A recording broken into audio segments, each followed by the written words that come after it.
Good morning, guys. Welcome to Clickbait Coffee. We're going to give it a second to catch up. Local Prepper, good morning. What's up, man? Hey, I've got to send you that stuff. I have not forgotten. All right, guys, welcome to Clickbait Coffee. It is Tuesday morning, January 13th. It's going to be a cool day. Well, not really. It's going to be like 57 for a high today here, and then it's going to be cold. Got rain coming in tomorrow, all that kind of fun stuff. But topic of the day, we'll get to it in a minute, but I'm going to shoot it out to you so you'll kind of know what we're going to talk about. Why being informed isn't the same as being ready. That's what we're going to talk about today. So first off, if you have not looked, and I follow it just a little bit, I used to not follow it until it started going up a bunch. And I don't get down in the weeds on it too much. I just look at it and I'm like, okay, this is what it is. Silver is at, when I clicked it a minute ago, is at $88.13 an ounce. That is crazy. All these people saying that it's going to hit $100 an ounce, they're looking like it's probably going to hit $100 an ounce. Now, some people are like, oh, it's going to hit $1,000 an ounce. I don't think it will ever hit $1,000 an ounce. Miss Sharon, good morning. The only problem with it, if it ever did hit $1,000 an ounce, your dollar would be worth absolutely nothing. You might as well take your dollars and burn them in the fireplace because the dollar will be just trash. But hey, it's looking like it's going to hit $100 an ounce. It'll be crazy. I mean, silver, this is an all-time high that silver's ever been. And who knows? It might be something crazy. So, but yeah, silver's at 88.13 right now. We'll kind of see where it goes from there. This weekend, went to church, did all the church stuff, hung out with the family, did Sunday dinner with everybody. We cooked. I thawed out a bunch of our ground beef that we've raised here, and then I thawed out a bunch of ground lamb. I was like, I got the Blackstone going and everything. I was like, I got room. I was like, I'm gonna do some lamb burgers. So cooked a bunch of lamb burgers and hamburgers and did that. And my brother and his girlfriend came up, and she was like, I love lamb. My brother's like, let me try one of those. And they're like, these things are freaking amazing. I was like, yes, lamb burgers are good. Just salt, pepper, and garlic on it. Grill those jokers, and you're set and ready to go. Andrew Massey, good morning. Hey, Andrew, are you coming up for the Homestead meetup the 31st? It is the Homestead meetup. We've got it. It's going to be at the Expo Center. It's going to be January 31st. That's on a Saturday. Going to be a fun time. We've got a bunch of people signed up for that. I think we've got 20 people have signed up so far. And that doesn't include Shelly and I, and then Randy, Shelly's husband, and a few of the other people like that. So we're probably going to be knocking on 30 people, something like that. Good morning, Darren Hacks for the Homesteader. But yeah, January 31st is the Homestead meetup in Bowling Green at the Expo Center. Totally free to come. We just ask you bring a covered dish because we're going to do like a potluck lunch. If you're going to come, go to the website and sign up for it. You can put it in your cart. Check out. It's $0. It won't even ask you for a credit card or nothing. You can check out, and then that way it just keeps it in our inventory, and we can see how many quote tickets we've sold for it, and then we'll know, planning wise, stuff like that. But Dana Russell is going to be there from Russell Homestead. She's going to be teaching a fermentation class and showing us all about fermenting foods and fun stuff like that. I'm excited to learn more about that. And then Josh Garman is one of Shelly's son-in-laws. He's going to be doing winemaking. So it's going to be a fermentation day. Everything we can ferment and make wine and all that fun stuff. And we'll sit down and talk with each other, hang out, meet some new people, fun stuff like that. I love doing the Homestead meetups. It's just a real relaxed day.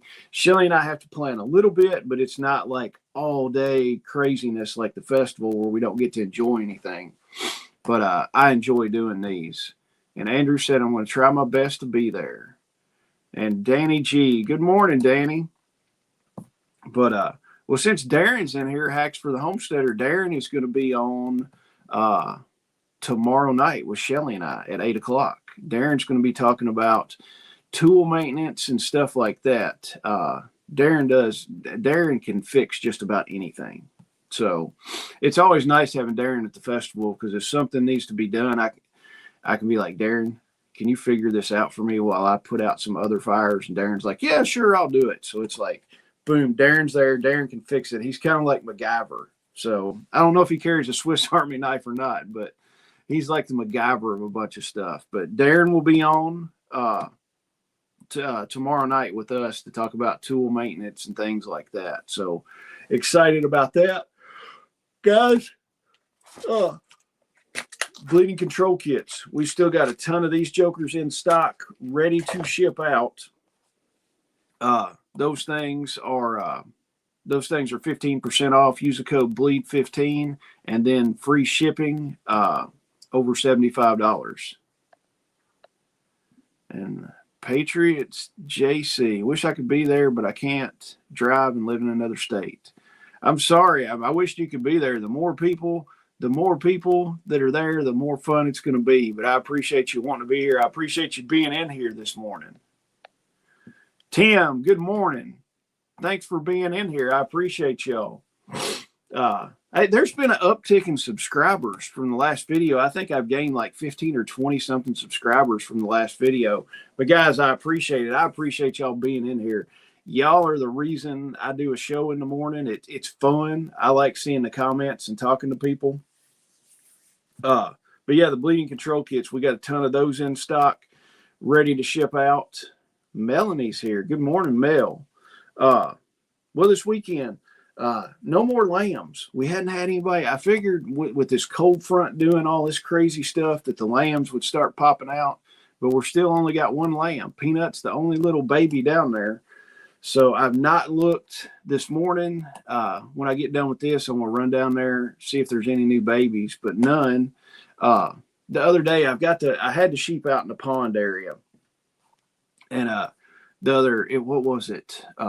Friday night, my wife took the dogs out and she came in and hollered at me. She was like, there's sheep in the driveway. And I'm like, damn it. So I come out there to the sheep and just walk through the fence. And apparently it's not charging enough. So I went down, did a little bit of work on it Sunday. Run another wire to where the wires were closer together and everything. Checked it. It was still getting decent amount of voltage.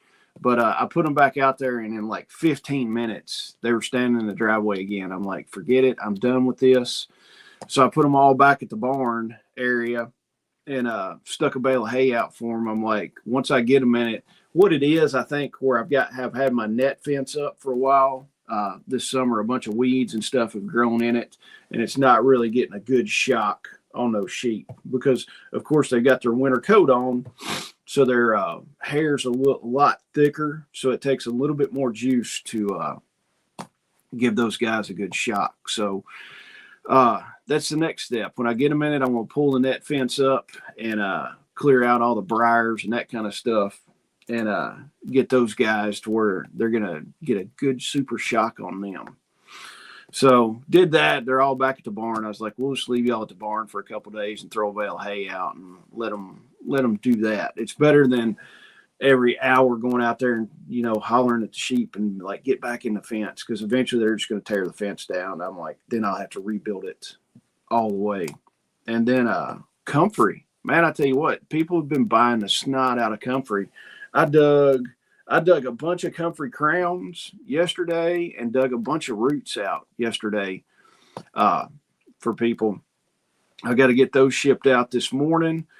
We've still got comfrey. I've still got a good amount of comfrey that we can dig up. I don't like digging it and just leaving it set. We usually leave it set in the refrigerator. And who's texting me? All right. We usually leave it setting in the refrigerator and everything, but I like going out there and just digging a bunch. And when we got an order, I'll go dig it and do that. And excuse me, I don't know who this is calling or who this is texting me. All right. Spam. Swackum22. Good morning. Thanks for being in here. So guys, we've still got comfrey stuff. T-shirts. If y'all have noticed on the website, I took the T-shirt, the swag, to buy all it. We had a hiccup with my T-shirt guy, my local T-shirt guy, and for some reason the site got shut down to where you can order shirts. So we've got that in the works. Hopefully by tomorrow, I will have shirts and hoodies and all that fun stuff back up on the website. I've got another guy that lives, he's literally like 1.5 miles or 2 miles from me, does T-shirts, custom print the T-shirts for us. So as soon as I get that ready to go, we've got to order and make sure we've got enough shirts sitting in there so there's no delays on when you order a shirt. But we should have that back up. Hopefully, I know for sure by the weekend we'll have it back up where y'all can order shirts and hoodies and all that stuff. So bear with me on that. Also, the pig class. We got the pig processing workshop. That's coming up March 21st. It is $200 a person or $375 for a couple. You can use the code KSLPIG to get that $25 off for a couple. And then we're going to teach you how to process a pig. That pig's going to be alive in the morning, and it's going to be in VacMaster freezer bags ready to go in the freezer by that afternoon. So we'll show you that, show you all the cuts, how to cut some nice pretty pork chops out, how to cut some baby back ribs, how to grind and season your sausage, how to start the bacon. I'll show you how I start curing bacon. We'll take the pork bellies, season them up, get them set and ready to go, and show you that. And then we've got a sheep processing class. That is going to be April 11th. Same price, $200 a person, and then $375 for a couple if you use the code KSL Sheep.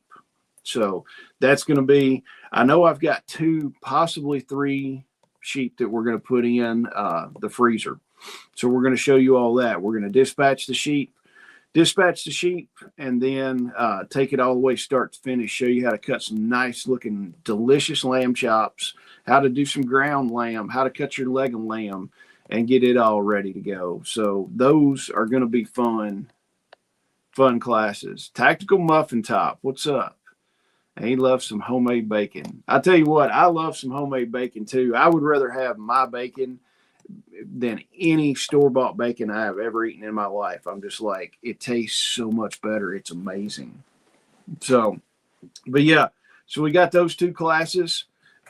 If you want to learn how to do that stuff, come out, spend the day with us. We're going to show you start to finish. We're not doing all this fancy, cured meats and all this, crap and everything. We're showing you homestead butchering, how to put meat in your freezer so you can have it. I mean, yes, I say we're going to show you how to cut some good looking pork chops. They might be a little off every now and then, but it's like, hey, they're going to taste just the same. Actually, I like the end chops where it's got, a little bit different cut and stuff like that. Those little crispy bits and everything. That's my favorite for the pork chops, honestly. So, but we're going to show you all that. Shelly and I absolutely love doing the processing classes because we do a lot of processing on our own. Even when we're not doing classes, we do a lot of stuff here. I mean, I've got a whole freezer full of lamb right now that that's all been raised on my place, and we've all butchered right here. Most of the beef that I've got in the freezer right now is stuff that we raised here and processed ourselves. 99% of the pork that's in the freezer is all pork that we've raised here and butchered ourselves. So guys, you can do it. It's not super hard. Once you go to one of these classes, we can show you how to do it, and you'll go back home and you're like, man, that's not that bad. I could butcher one of my lambs, or I could butcher one of my pigs, and you'll have the confidence to know how to do it. So guys, check the workshops out. And the Hatfield Homestead's here. Good morning, guys. All right. Why being informed isn't the same as being prepared. I mean, people look at it. Everybody watches the news. I mean, it's, people today are informed, and I'm using quotations on that. They follow the news. They'll track all the headlines, every single thing that's going on. They know what might happen. And that's a good thing to be informed. But it's just like last week when we talked about, information. What did I say? Global chaos versus local stuff. This kind of ties into that. What? Finally, local preppers giving me grief. Hey, you've got to talk about all the fun stuff and what we've been doing, and then we can talk about all the stuff. So, geez, I'm going to silence my phone. It's early already. People are like, boom, boom, boom. All right.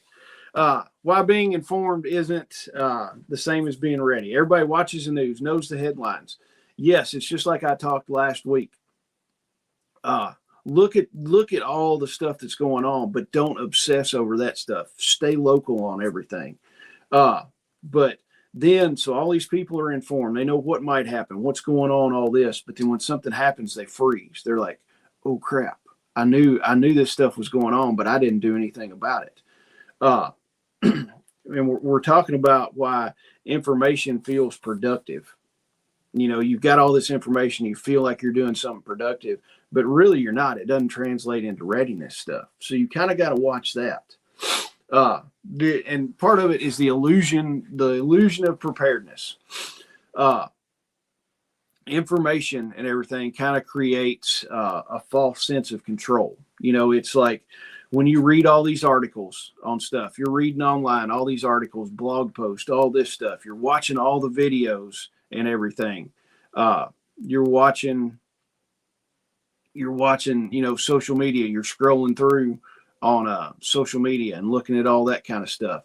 You're listening to all the podcasts, all the political podcasts, and all these, so-called major gurus that are know everything about it. And I'll tell you, Local Prepper's got an awesome video. Go watch it. I forgot what it was. It was one of his latest videos that he came out with last week. How everybody, when Venezuela kicked off, everybody was apparently, a South American, a professional South American person. They knew all the intel on all the South American countries. They were experts on South America, and they're just regurgitating the same crap.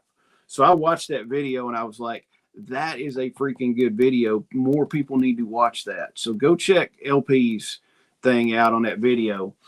But you listen to all these podcasts. Your brain and mentally, you're sitting there doing work and stuff like that, listening to all this stuff. Mentally, your brain feels like you're doing something, which kind of you are. You're kind of getting informed. But if you don't take the next step, nothing's going to happen. So it feels like you're doing something, but knowing inflation's going up, the dollar's going down, supply chains are still fragile, stupid stuff happens, emergencies happen. There's riots in Minnesota. They're doing this. It doesn't change the situation unless you do something about it. It's just like knowing that you've got a rotten tooth or something, or knowing you've got a cavity. You've looked in the mirror, you've seen that tooth. You're like, man, I've got a cavity. I know I've got it. And that's great. Until you do something about it, it's still a problem. So knowing that something is possibly, going to happen, but not doing anything about it, you've really not done anything. There, Local Prepper, the video. Is Venezuela really wasting preppers' time? Yeah, that's the video. Guys, y'all need to go watch it. I watched it twice, and I'm like, he hit the nail on the head with that. All right. Action without, or awareness without action is comfort. It's not being prepared. Just like if you got that tooth, you still got to get the thing fixed. We realize it's going to go on. Or, anything, that you're sick. It's like, okay, I know I'm sick. What am I going to do about it? You've got all, you went on WebMD and figured out, that your back hurting, that it's, some kind of terminal disease that has only shown up in one other person, and that was in Africa, but you swear you've got it, but you're not going to do anything about it. So take action on it. News consumption versus real world skills. This is what the news is going to tell you. The news is always bad stuff. I mean, they hardly ever put anything good on the news, because the old saying is, if it bleeds, it leads kind of deal. That's true. The news is going to tell you what's broken on stuff, who's arguing about what, who's fighting about this and that, who's doing the riots, who got their feelings hurt on stuff, who's mad because ICE is coming and deporting people, all this kind of stuff, and what might go wrong. They're just like, oh my gosh, there's riots in Minneapolis. They're mad about ICE. This might happen. They're going to burn the whole city down, this kind of stuff. And you're sitting there going, holy crap. You're informed on the stuff, but then what are we going to do about it? The news is never going to tell you how to store food. They're never going to tell you how to cook without power. They're not going to tell you how to filter water. They're not going to tell you how to protect your home. And honestly, if the mainstream media told me any of those things, I'm probably not going to do it, because honestly, whatever the mainstream media tells me to do, it's like I'm going to think about something else. So preparedness is living outside the screen. Yes, get on the screen, watch some stuff, but filter your information. Don't go for the big, heavy clickbait titles and stuff like that. Like, shoot, Canadian Prepper is one of the worst ones. If you watch Canadian Prepper, and I hadn't watched him and I don't know when, but like several years ago, he would come across the stream and it's like every day, nukes inbound kind of thing. And you're just like, man, you're sitting there watching it. You're going to have a freaking ulcer, and you're just going to be paralyzed going, oh my gosh, oh my gosh, oh my gosh.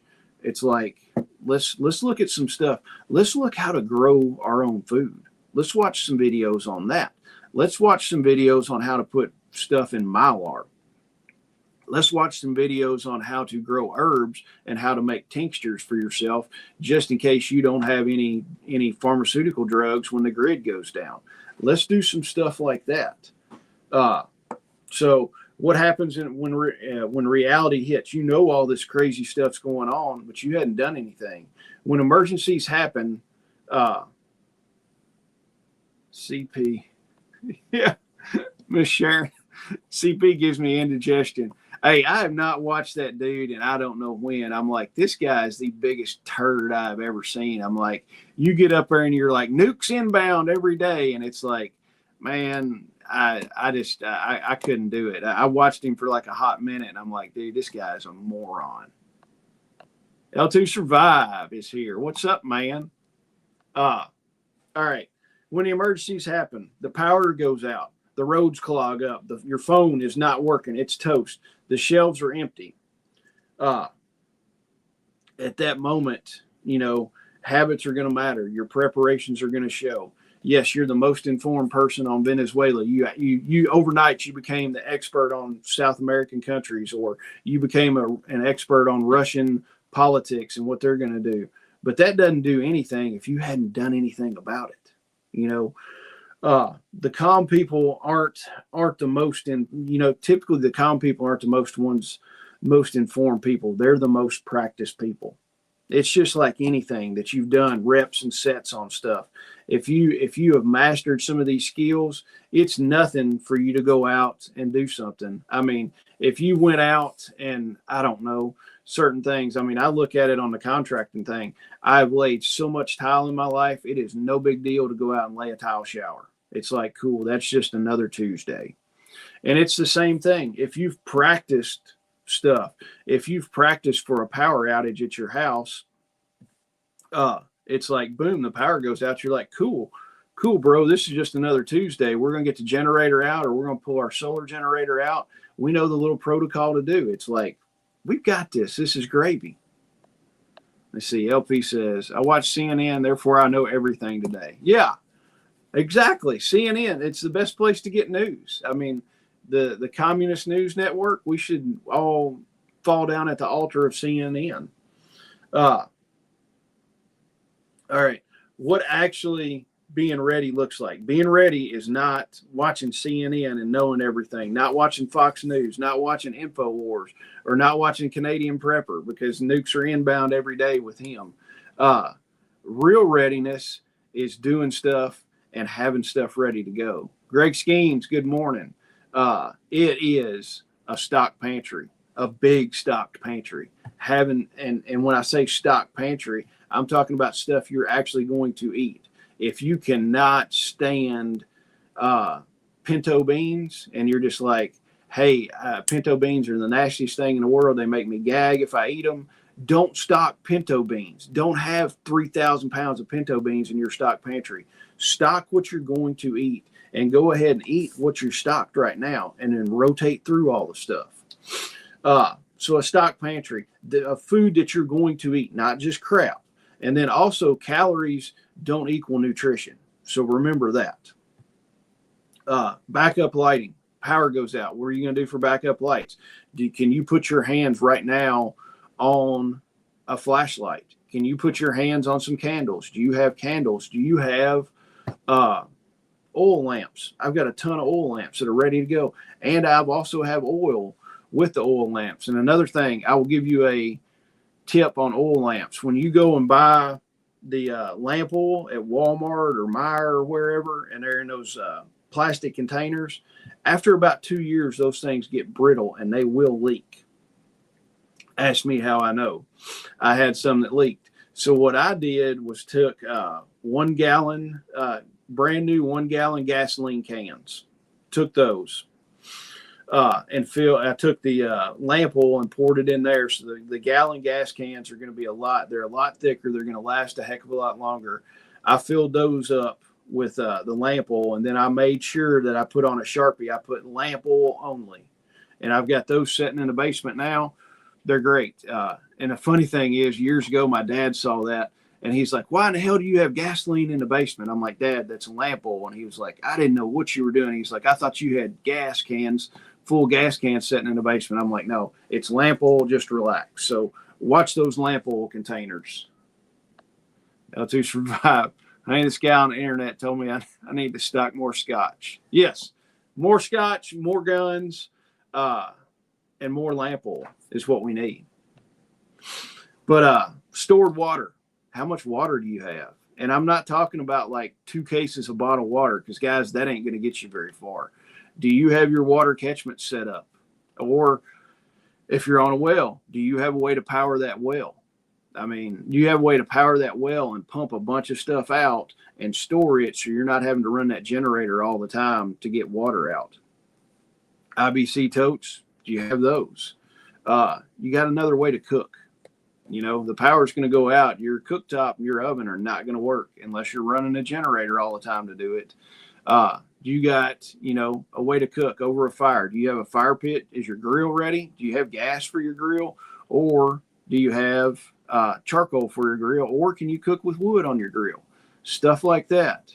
Rosie, good morning. Basic medical supplies and skills. Do you know how to put a tourniquet on? Do you know how to put a pressure bandage on?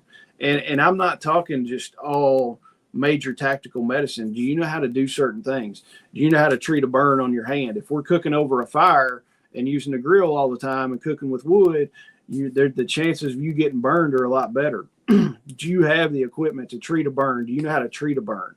Do you know how to treat more cuts and scrapes and stuff like that? Because if you're out doing stuff like that, you're going to get more cuts and scrapes. Do you know how to keep those things clean so they don't get infected? And then if they get infected, you're like, oh crap, I got a little bitty cut. I wish this thing wouldn't have got infected, because now I'm going to have to use my antibiotics for some small little cut when I should have been a good guy, kept that wound clean, and I'm not wasting the antibiotics on something small when we could have used them later for something big. So look at that. Bradley Collins. Gloves help a lot with hand damage. Yes. Bradley, my favorite gloves are the Milwaukee cut resistant gloves. They're a level 1 cut resistant glove. They're a black, and then they've got like the rubberized hands. I love those jokers. I wear them all the time, especially if you're doing something that is, super sharp and stuff like that. Wear those things all the time. And then I've got a couple heavier pairs if I'm working out and it's cold outside. But yeah, I wear those Milwaukee cut resistant gloves a lot of the times. I know in my overalls, and my heavy jackets, there's always a pair stuffed in there there's probably 5 or 6 pairs stuffed in the back seat of the truck, and then there's a ton of them just stashed around. But yes, gloves are amazing stuff that will help you big time. Bradley also says L2 survive, they're not wrong. So, all right, basic medical skills, get those things. And I don't know how many times I've said this, but I'm going to say it one more time. Know your neighbors. So, I mean, that's the whole thing. Build your community, know your neighbors, know what's going on with your neighbors and stuff like that. And on all those things I've read out, there's no headlines required on that. Readiness is kind of boring, honestly. And that's because it works. Like a lot of the stuff you see, a lot of these businesses and everything are boring, day in, day out, mundane businesses, but they make money. They're like big money makers, just small, not flashy businesses, all this kind of stuff. It's just, they grind every day and they make good money on these businesses that people have made millions of dollars on small, not flashy businesses. So then that's to say, yes, you've got all the news headlines that are flashy and everything like that, but that's not doing anything. The boring, little bitty boring stuff is what's going to keep you alive and keep you prepared. So, and also it's not all the flashy gear. It's not the newest, greatest plate carrier that's got, 5,000 new rows of moly, laser cut moly on it. And it's the newest camouflage and you can't see it. It doesn't glow when you put IR light on it and all this stuff. It's the food that's in your pantry that's going to keep your butt alive. So forget the flashy stuff. Let's do the boring stuff because that stuff works. All right. If we're looking at, and then we're going to segue in, we've got information. So we know stuff's going to happen. It's usually the same stuff is always kind of steaming in the background all the time, it feels like. So let's turn that into action. What can we do about it? We're reading about blackouts. We've got blackouts, this and that's going on with the blackouts. We need to check our backup power supply. We need to go shut the breaker off, get the generator out, fire it up, plug the thing into the house, figure out what we're going to do. And if you don't have a transfer switch to plug it into your house, get all your extension cords out and be like, we've sat down, we figured out we need to run this, this, and this. So now we need to run all our cords, make sure we've got all our cords, our power, our power strips, all that kind of stuff. Make sure we've got it ready to go and that it's going to work and that the generator is big enough to handle that stuff. So we're going to do that. You've been watching food videos on how to do this, on how to do that. Now let's actually do it. Let's go put some wheat in some 5-gallon buckets in Mylar with oxygen absorbers. Let's do that. Let's dehydrate some stuff. We're watching dehydration videos. Hey, let's try that. Let's see what it actually does. Let's make some jerky. Let's make some pemmican. Let's make some hardtack. Let's do this. Watch the videos and then actually do it. It's like, hey, I want to make this. I want to do some more canning stuff. Hey, I watched a video on how to raw can chicken or whatever it is. I watched that. Hey, let's get some chicken and let's can that stuff and do it for real. You hear about shortages. Oh, there's not going to be, the shortages are going this and that, all these shortages. Let's sit down and make a plan and plant something.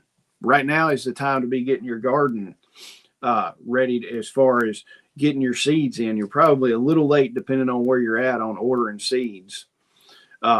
But go ahead, get your seeds ordered. Plan what you're going to do. Are you going to do more raised beds this year? Are you going to do a bigger garden? What are you going to do on that? So you're hearing about food shortages. Let's plant something.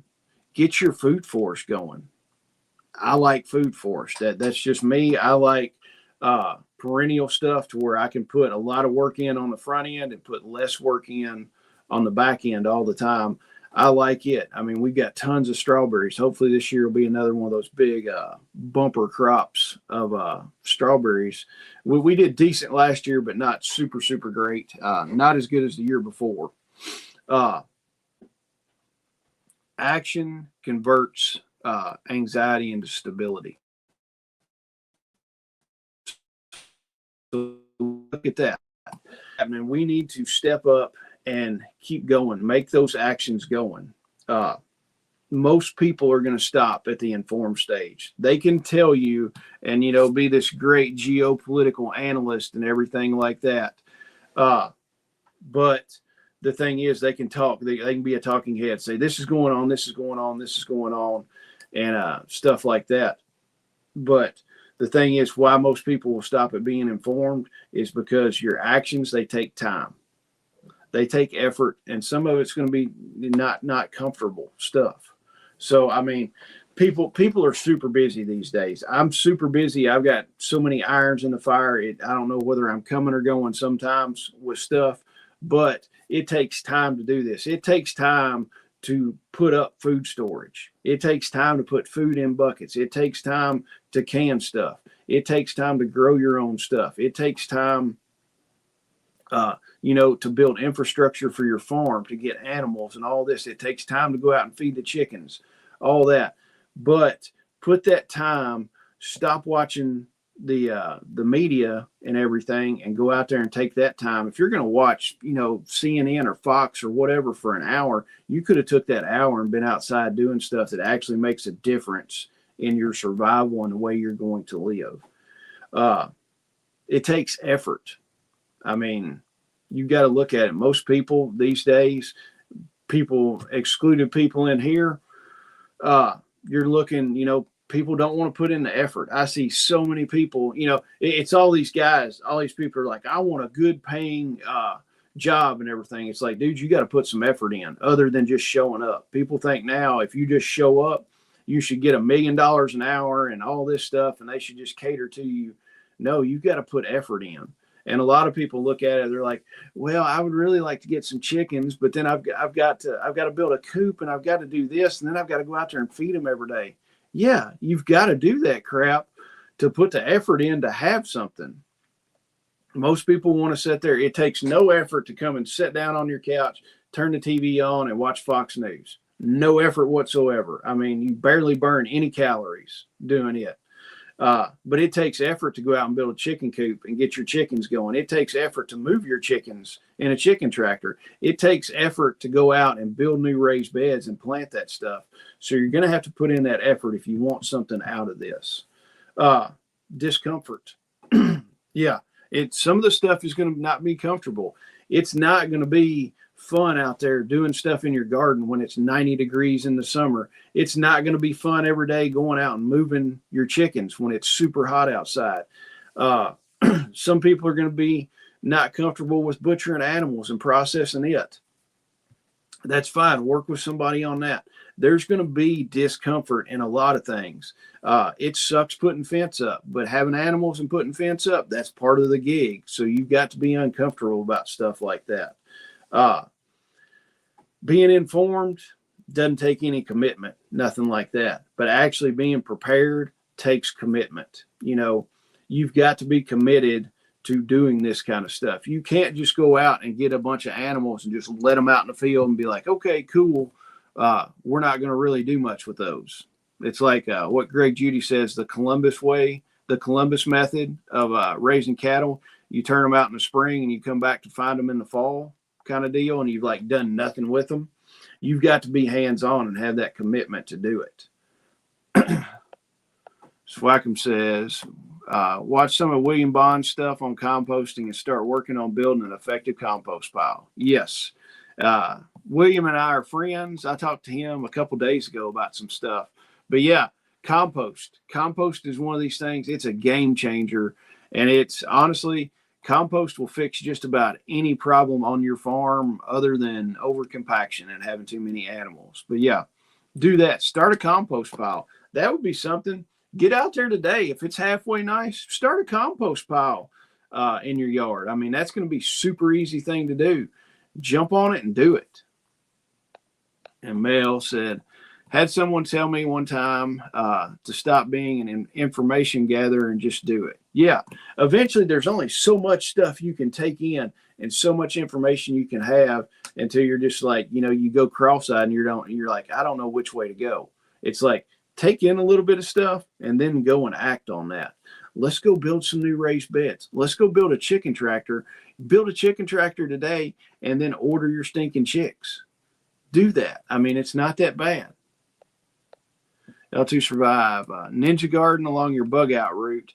That way you'll have food growing on the side of the roads on the path you'll be traveling on. Yeah, it's the whole guerrilla gardening. Billy did a thing on it at Permapastures.